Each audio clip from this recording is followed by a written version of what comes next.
അസ്സലാമു അലൈക്കും വറഹ്മത്തുള്ളാഹി വബറകാതുഹു. പ്രിയമുള്ള സഹോദരങ്ങളെ, സുഹൃത്തുക്കളെ, നമ്മുടെ ജീവിതത്തിൽ ഒരുപാട് ഉദ്ദേശങ്ങൾ നിറവേറാൻ നമുക്ക് ഉണ്ട്. ഓരോ പ്രശ്നങ്ങൾക്കും ഓരോ പ്രതിവിധി റബ്ബ് സുബ്ഹാനഹു വ തആല നമുക്ക് മുന്നിൽ വെച്ചിട്ടുണ്ട്.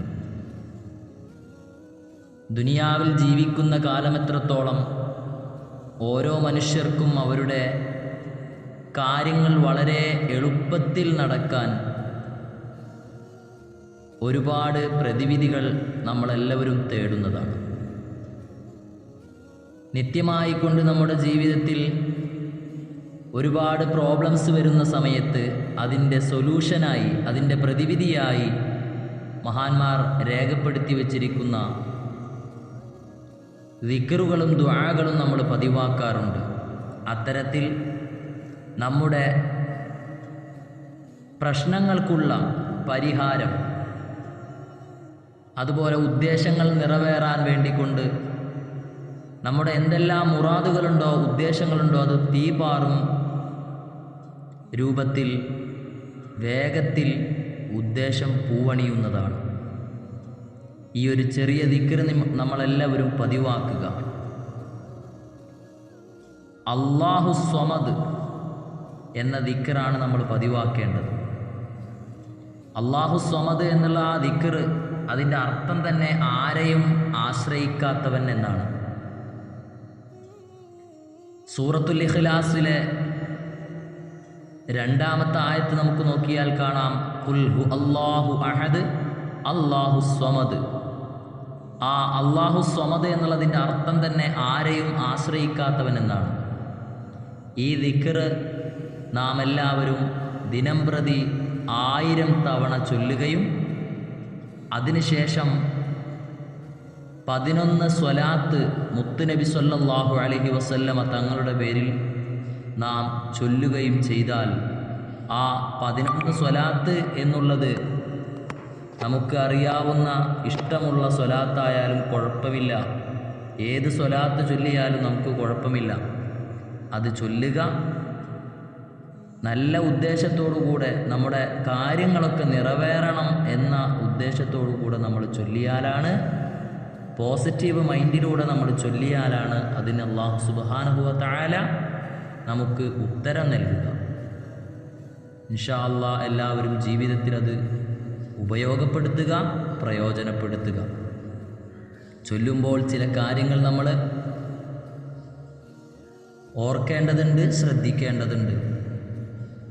അല്ലാഹു സ്വമദ് എന്ന ആ ദിക്ർ 1000 തവണ ചൊല്ലാൻ ഒരു 10-15 മിനിറ്റ് നമ്മുടെ ജീവിതത്തിൽ നമ്മൾ മാറ്റിവെച്ചാൽ നമ്മുടെ ഏത് ആഗ്രഹവും തീപാറും വേഗത്തിൽ അല്ലാഹു സഫലീകരിച്ച് തരുന്നതാണ്.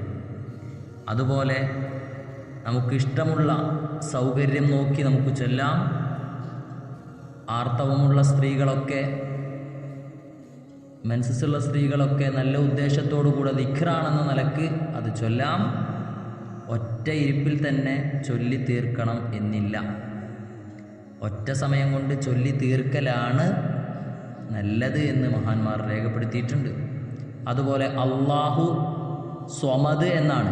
അസ്വമദ്, ആ സ്വാദാണ് അവിടെ അക്ഷരമുള്ളത്. ആ സ്വാദിന് പകരം സീന് ഉപയോഗിച്ച് അല്ലാഹു സമദ് എന്ന് നമ്മൾ ഒരിക്കലും പറയരുത്. സ്വാദായിട്ട് തന്നെ ഉച്ചരിക്കുക. അതുപോലെ നമ്മൾ പ്രധാനപ്പെട്ടതായി നമ്മുടെ ജീവിതത്തിൽ മുഖ്യമായി പരിഗണിക്കേണ്ട ഒരു കാര്യമാണ് 5 വഖ്ത് നിസ്കാരം. അത് നിലനിർത്തിയാലാണ്, അത് നിത്യമായി ജീവിതത്തിൽ കൊണ്ടുപോയാലാണ് നമുക്ക് ഈ ചെയ്യുന്ന അമലിന് അല്ലാഹു പ്രതിഫലം തരുകയുള്ളൂ. അതുപോലെ നമ്മൾ ശ്രദ്ധിക്കാനുള്ളത്, ചൊല്ലിക്കഴിഞ്ഞ ഉടനെ ദുആ ചെയ്യുന്നതിന് മുമ്പായി മുത്തുനബി സല്ലല്ലാഹു അലൈഹി വസല്ലമ തങ്ങളുടെ പേരിൽ ചൊല്ലിയ ആ 11 സ്വലാത്ത്, അതിൻ്റെ പ്രതിഫലം റസൂലുള്ളാഹി സ്വല്ലല്ലാഹു അലൈഹി വസല്ലമ തങ്ങളിലേക്ക് ഹദിയ ചെയ്യുക. പിന്നെ നമ്മൾ ശ്രദ്ധിക്കാനുള്ളത്, ഒരു പോസിറ്റീവ് മൈൻഡോട് കൂടിയാവണം. എൻ്റെ പ്രശ്നങ്ങൾക്ക് പരിഹാരം ഈ സ്വലാത്ത് കൊണ്ടുണ്ടാകണമെന്ന ലക്ഷ്യത്തോടു കൂടെയാകണം നാം ചൊല്ലേണ്ടത്. നെഗറ്റീവ് മൈൻഡ്, ഒരു നിരുത്സാഹപ്പെടുത്തുന്ന, ഇതൊക്കെ ചൊല്ലിയാൽ ഉണ്ടാകുമോ എന്ന ആ ഒരു നെഗറ്റീവ് മൈൻഡ് വിട്ട് എപ്പോഴും പോസിറ്റീവ് മൈൻഡിലായി നമ്മളിത് ചൊല്ലുക. അർത്ഥം മനസ്സിലാക്കി. അല്ലാഹു സ്വമദ് എന്നുള്ളതിൻ്റെ അർത്ഥം തന്നെ ആശ്രയിക്കാത്തവൻ, ആരെയും ആശ്രയിക്കാത്തവൻ എന്നാണ്. അത് അർത്ഥമറിഞ്ഞുകൊണ്ട് മനസ്സിലാക്കി മനസ്സിൽ നല്ല നിയ്യത്തോടുകൂടെ പ്രിയമുള്ളവരെ നിങ്ങൾ ചെയ്താൽ നമ്മുടെ ജീവിതത്തിൽ വലിയ മാറ്റങ്ങളുണ്ടാകും. അല്ലാഹു സുബ്ഹാനഹു വ തആല നമ്മുടെ നല്ല മുറാദുകളൊക്കെ ഹാസിലാക്കി തന്നനുഗ്രഹിക്കട്ടെ.